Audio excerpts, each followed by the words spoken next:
Ninakusalimu kwa jina lipitalo majina yote. Hili sio jina la mtu awaye yote, bali ni jina la Bwana wetu Yesu Kristo. Ninakualika katika mfululizo wa masomo ya mwongozo wa kujifunza Biblia. Hili ni somo la 8 linalosema ukuu wa Kristo katika yote. Tunaenda kuangazia sehemu ya ufafanuzi kwa mwalimu. Sehemu hii imegawanyika katika sehemu kuu 3. Sehemu ya kwanza ni muhtasari, sehemu ya pili ufafanuzi, sehemu ya 3 ni matumizi maishani. Hii ni sehemu ya kwanza, muhtasari. Aya muhimu ni Wakolosai 1:15 hadi 17, ambayo inasema, naye ni mfano wa Mungu asiyeonekana, mzaliwa wa kwanza wa viumbe vyote, kwa kuwa katika yeye vitu vyote viliumbwa, vilivyo mbinguni na vilivyo juu ya nchi, vinavyoonekana na visivyoonekana, ikiwa ni vita vya enzi au usultani au enzi au mamlaka. Vitu vyote viliumbwa kwa njia yake na kwa ajili yake. Naye amekuwako kabla ya vitu vyote, na vitu vyote hushikana katika yeye. Wakolosai 1:15 hadi 17. Lengo la somo: Wakolosai 1:15 hadi 20. Biblia inasema kwamba Yesu ni mtangulizi katika yote, Wakolosai 1:18. Lakini wazo hilo linamaanisha nini? Matoleo mengi ya Biblia za Kiingereza yanatafsiri neno la Kiyunani proteuo kama nafasi ya kwanza badala ya ukuu. Kitenzi proteuo kinatokea tu katika kifungu hiki katika Agano Jipya na kupendekeza kwamba kilichaguliwa kwa uangalifu kwa sababu maalum. Kinasisitiza nafasi ya Yesu ya pekee na isiyo na kifani. Andishi la awali linadokeza kwamba ufufuo wa Yesu unampa mamlaka ya kuwa Bwana wa vitu vyote, naye ni mwanzo, ni mzaliwa wa kwanza katika wafu, ili kwamba awe mtangulizi katika yote, Wakolosai 1:18. Kwa maneno mengine, Yesu alikuwa Bwana wa haki, sasa anakuwa Bwana wa kweli. Mamlaka na ukuu juu ya mambo yote ni matokeo yanayotarajiwa ya ushindi wake dhidi ya kifo. Yohana wa Ufunuo pia anaangazia wazo hili anapothibitisha kwamba Yesu ni mzaliwa wa kwanza wa waliokufa na mkuu wa wafalme wa dunia, Ufunuo 1:5. Kifo na ufufuo wa Yesu bila shaka vinafanya awe mtawala juu ya vitu vyote. Somo la juma hili linaangazia mada kuu 2. Mada ya kwanza, majina ya Yesu kama yalivyowasilishwa katika Wakolosai 1:15 hadi 20, yanatia mkazo kazi yake ya ukombozi kwa niaba ya mwanadamu. Yeye ndiye mfano wa Mungu asiyeonekana, mzaliwa wa kwanza wa viumbe vyote, kichwa cha mwili na mawazo. Mada ya pili, Yesu alikuja katika ulimwengu huu kufanya upatanisho kati ya Mungu na wanadamu kwa maana fulani, lakini pia kati ya Mungu na viumbe vyote kwa maana pana.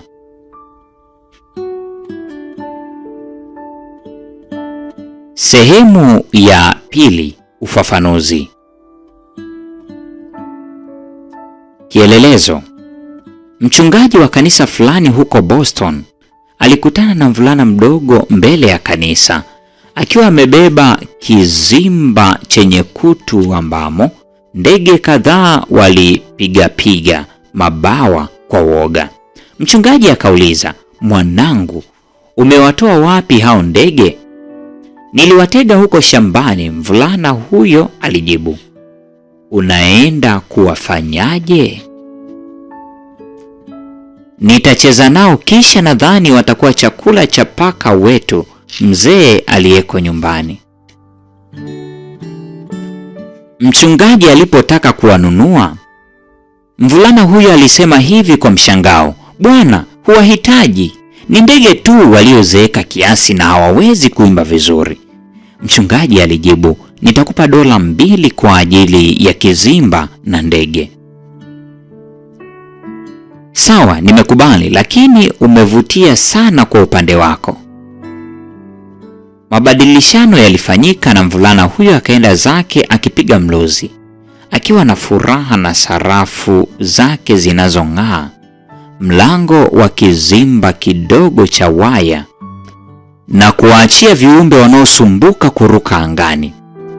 Jumapili iliyofuata alichukua kizimba kile tupu na kwenda nacho mimbarini na kukitumia kufafanua kuja kwa Kristo kutafuta na kuokoa wale ambao kama wale ndege walikusudiwa kuangamizwa. Tofauti ilikuwa kwamba Kristo alipaswa kununua uhuru wetu kwa miaka yake mwenyewe. Kama tutakavyoona zaidi jinsi Paulo anavyomwelezea Kristo katika Wakolosai 1 aya 15 hadi 20, ni shairi linalotukuza jukumu lake au kazi yake kama mchungaji. Wakolosai 1:15 hadi 17 na mkombozi, Wakolosai 1:18 hadi 20. Katika aya hizi chache, kisa cha ukombozi kinasimuliwa kwa itikadi ya ajabu na maneno. Vyeo vya Yesu na kazi yake ya ukombozi. Wakolosai 1:15 hadi 20 ni wimbo wa sifa kwa Kristo kwa ajili ya kazi yake ya ukombozi. Katika kutumia vyeo kadhaa kumrejelea Yesu, Paulo anatumia Agano la Kale ili kueleza kwamba Yesu ndiye utimilifu wa ahadi za maagano ya Agano la Kale. Mfano wa Mungu asionekana, Wakolosai 1:15. Kirai mfano wa Mungu asionekana kinaelekeza kwa ubinadamu halisi wa Yesu, hivyo kurejelea kutoa kwake mwili wa kibinadamu. Neno la Kiyunani linalotafsiriwa hapa mfano ni eikon, ambalo linatumiwa mara kwa mara katika kumbukumbu za Biblia ili kuonesha kwamba kitu fulani kinawakilisha kitu kingine. Kwa hivyo, kwa mfano, sanamu ya Nebukadneza katika Danieli 2:31 hadi 3:18 inaitwa eikon mara kadhaa katika toleo la Kiyunani la Agano la Kale.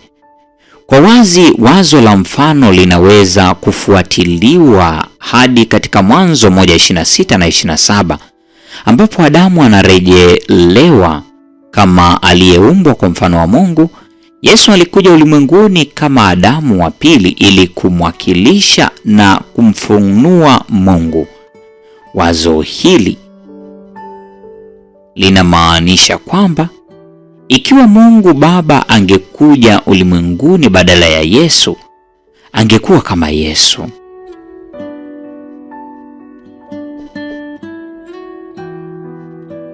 Mzaliwa wa kwanza wa viumbe vyote, Wakolosai 1:15. Majina yote yaliyopewa Yesu katika Wakolosai 1:15 hadi 18 yanatumika kusisitiza kuwa kwake mtangulizi wa kwanza kwa mambo yote, kila moja likielekeza fikra zetu kwa vipengele anuai vya kazi yake ya ukombozi.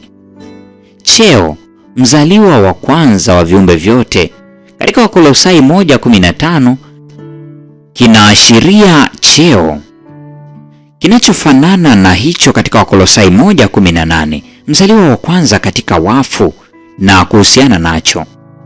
Kutumia kwa Paulo kirai mzaliwa wa kwanza kunatokana na Agano la Kale. Kwa kawaida cheo mzaliwa wa kwanza wa viumbe vyote kinafasiriwa kwa namna mbili. Moja, kinamwelezea Yesu kama mtawala juu ya viumbe vyote na kwa hiyo upekee na ukuu wake. Mbili, kinamwelezea Yesu kama aliyekuwepo milele kabla na muumbaji wa vitu vyote. Hata hivyo, katika yeye vitu vyote viliumbwa. Vitu vyote viliumbwa kwa njia yake na kwa ajili yake. Wakolosai 1:16. Na naye amekuwako kabla ya vitu vyote, Wakolosai 1:17, sio lazima kushikilia mtazamo mmoja dhidi ya mwingine, kwani inakamilishana. Kichwa cha mwili, Wakolosai 1:18, kama sitiari nyingine zilizotumika kwa Yesu katika Agano Jipya, kirai kichwa cha mwili kinaashiria mamlaka ya Yesu juu ya kanisa, lakini pia utunzaji wake mwema kwake. Hivyo kama kichwa cha kanisa, Yesu anatoa kwa ajili ya ukuaji wake, Waefeso 4:15, kwa kuliruzuku, Wakolosai 2:19, Waefeso 5:29 na 30. Lililo muhimu zaidi, analiokoa, Waefeso 5:23, kwa sababu analipenda, Waefeso 5:2-25.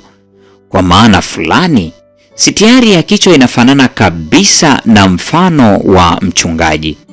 Kwa hivyo, Yesu analiongoza kanisa kwenye chemchemi za maji yenye uhai, Ufunuo 7:17. Analipenda nalo linampenda, Yohana 10:14. Na analipenda kiasi cha kufikia hatua ya kuona uhai wake kwa ajili yake, Yohana 10:11 na 15, kwa kusudi la kulipatia uzima wa milele, Yohana 10:28.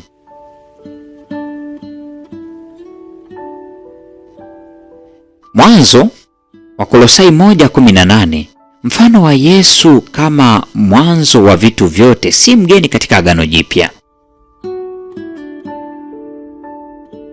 Kwa kiwango fulani, matukio yote ya mfano huu yanajengwa katika Mwanzo 1:1. Kwa hiyo, wakati kauli ya mwanzo katika Mathayo 1:1 haitumii neno mwanzo, kirai, kitabu cha ukoo wa Yesu Kristo ni dokezo la kitabu cha Mwanzo. Tazama Mwanzo 5:1, pia Mwanzo 2:4.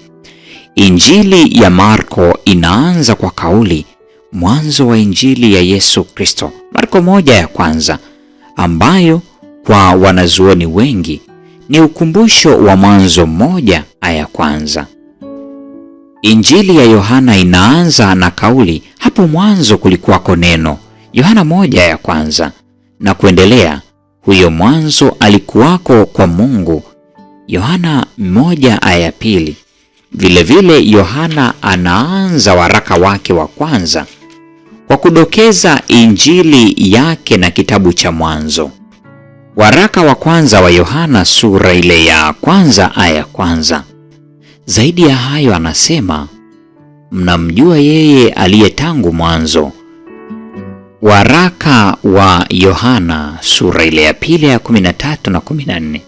Hatimaye katika kitabu cha Ufunuo, Yohana anampa Yesu cheo, mwanzo wa kuumba wa Mungu, Ufunuo 3:14. Hivyo cheo, mwanzo, Wakolosai 1:13 kinaelekeza katika jukumu la Yesu kama muumbaji na mkombozi wetu. Mzaliwa wa kwanza katika wafu, Wakolosai 1:18. Kutumia kwa Paulo cheo mzaliwa wa kwanza katika wafu kunafanana na kutumia kwa Yohana cheo hicho hicho katika Ufunuo 1:5. Waandishi wote wawili inawezekana wanakumbuka Zaburi 89:27, nami nitamjalia kuwa mzaliwa wangu wa kwanza kuwa juu sana kuliko wafalme wa dunia. Kwa maana fulani, Zaburi ya 89:27, nami nitamjalia kuwa mzaliwa wangu wa kwanza kuwa juu sana kuliko wafalme wa dunia. Kwa maana fulani, Zaburi ya 89 ni namna ya ufafanuzi wa Samueli wa pili 7:8-16 inayoelezea agano la Mungu na Daudi. Usomaji wa karibu wa Zaburi ya 89 hata hivyo utaonyesha kwamba hatimaye andiko hili linamzungumzia mmoja aliye mkuu kuliko mwanadamu. Tazama kwa mfano Zaburi 89:29 na aya 36.